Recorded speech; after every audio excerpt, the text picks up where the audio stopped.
Alright, so we're going to go ahead and remove this Phillips head screwdriver right here. So we are just removing the Phillips head screw using a Phillips head screwdriver. Pretty simple, one screw. Just have to work with it. Pull it out just like that. You have one connector right here. All you do is push this tab down and pull straight out. And that's the entire front panel off and disconnected, so go ahead and set this aside. And then from here, you do have some wires here, but first thing is to take out a couple screws here. There are two Phillips head screws, one here in the top right, and then there's one here in the bottom left. So let's start here.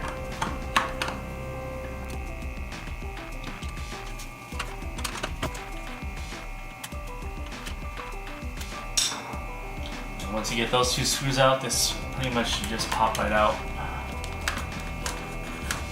And there it is.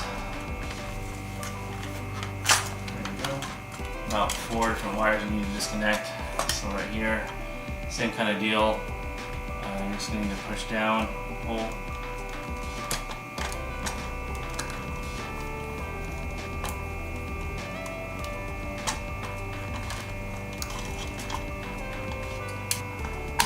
Let's pull straight out. And there it is, all pulled out. And here's a close-up of the actual part that we need to fix.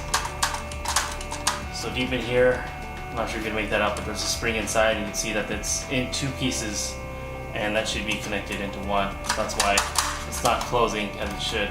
So as you get ice, it opens. As you remove the cup from the mechanism, it should spring back automatically and close that gap right here. And I'm actually going to plug that again with some paper towels, just because your ice is right here. You don't want to let that cool air leak out of there, so I'm just going to plug that temporarily.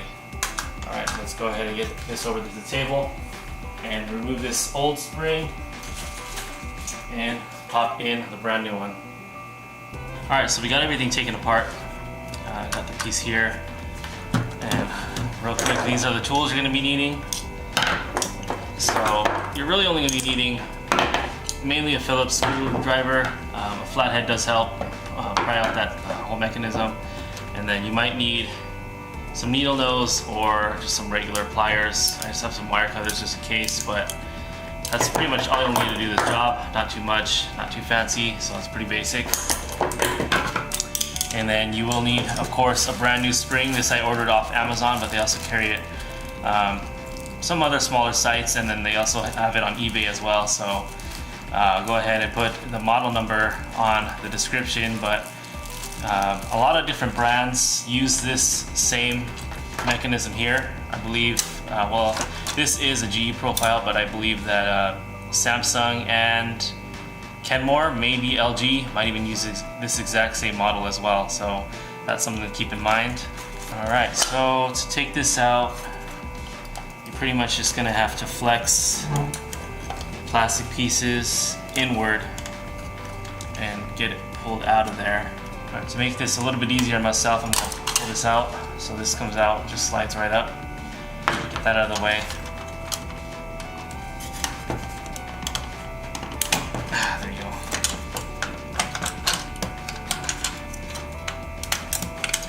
So real quick, the easiest way to do this is to push this tab towards the center and push down. That's going to be your easiest way. So you can see here the tab on this side is a lot longer, so that's a no-no on this side. Do it on this side. And then to remove the old spring, you can see that this thing here is split right down the middle, so you're going to have to squeeze these 2 tabs in. That's where the pliers will come in handy. Squeeze the 2 tabs as you push this out, and it should come out relatively. Might have to twist it a little bit. So that's half of it. Okay, I'm just going to pinch this a little bit just to get it over that lip. There's the other half. Now you're ready to install the new piece and reinstall everything. So there's really only one way to put this on. So you'll see inside here, this has this whole thing here, so you really can only go one way. Alright, so this is trying to push pressure against that, so you need to spin this 1 revolution back that way. So I'm going to tuck that in, spin this around the opposite side,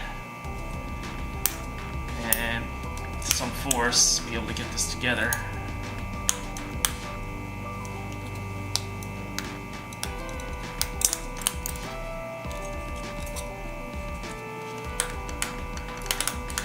A little bit more challenging that way, but got it in. And then this, you're going to flex all the way around onto this part. So keep that in mind.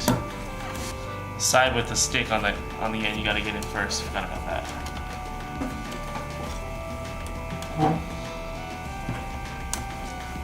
You're trying to keep that tension on that spring there. That side in first. This side is next. And once again, you need to push on it, apply a little bit of pressure to get that flexed in there, which is a little bit of a challenge because this whole thing is where you can't really see it.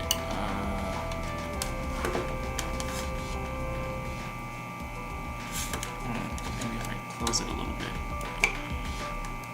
Alright, there you go. Pops right in. There it is. There's your working door. Nice and smooth. So all I gotta do now is take the piece that you removed, and this just pops right up. So you put it on the tabs and you slide it upward. There it is, working perfectly. Look at that, buttery smooth. It's like it's brand new again. I'm just double checking that I have everything in here properly. Now that you have this off, it's a good time to clean this out if you didn't already. But that's how everything works. This is where you're triggering your cup, and then as you get the ice, this whole solenoid turns, rotates that, and opens up the ice tray.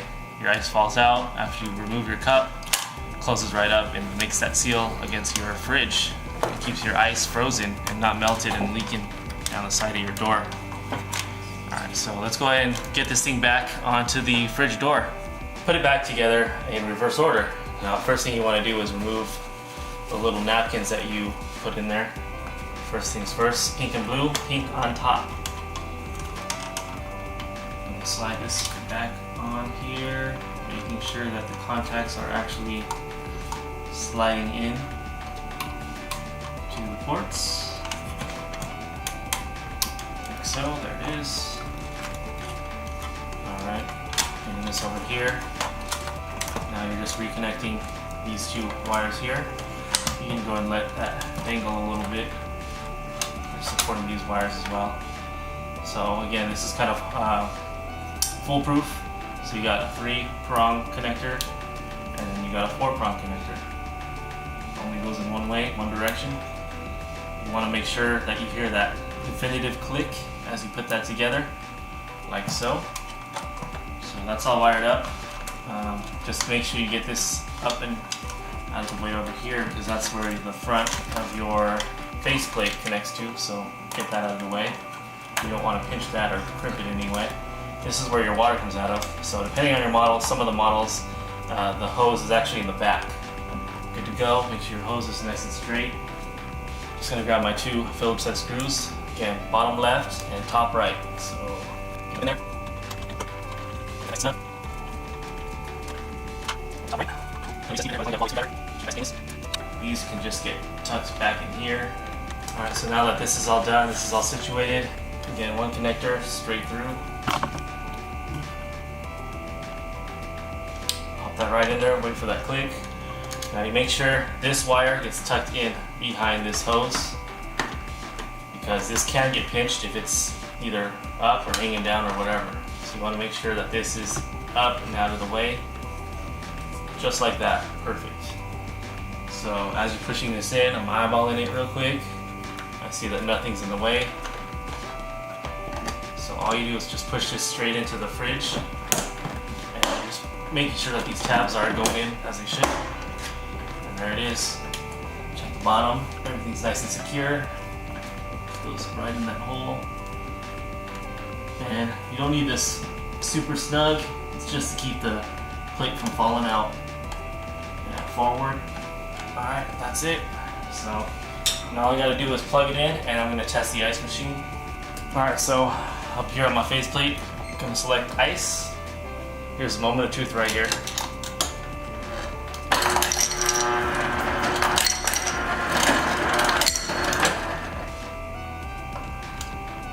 And you just heard it close. There it is.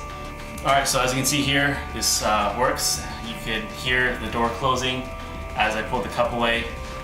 Everything's nice and secure. I can even feel up here, and I feel that the door is shut, nice and proper. I don't feel any ice cold air leaking through this fridge. It's making a nice seal. So this job took about 10 minutes to do, and the spring literally cost me $5 or $6. So you're saving yourself probably a good $200 or $300 paying someone to do this. And you only need a couple basic tools, so you can do this yourself. Anyways, I'm James, and this is how to fix your fridge ice machine.